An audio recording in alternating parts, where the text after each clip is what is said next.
بسم اللہ الرحمن الرحیم۔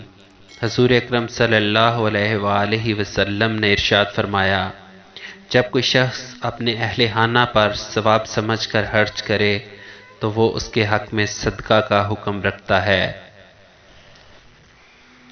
دوسروں کو ان کی اوقات یاد دلانے کے لیے ہم جن لفظوں کا استعمال کرتے ہیں وہ اصل میں دوسروں کو ہماری اوقات بتا رہے ہوتے ہیں۔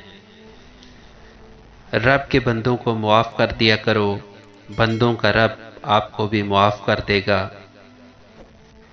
جب نظر انداز کرنا شروع کر دیا جائے تو کہو نہیں، کنارہ کر لو۔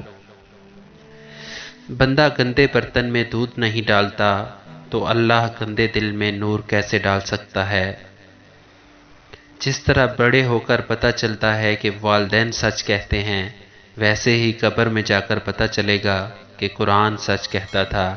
اللہ ہمیں دنیا میں ہی قرآن کی سمجھ عطا فرمائے، آمین ثم آمین۔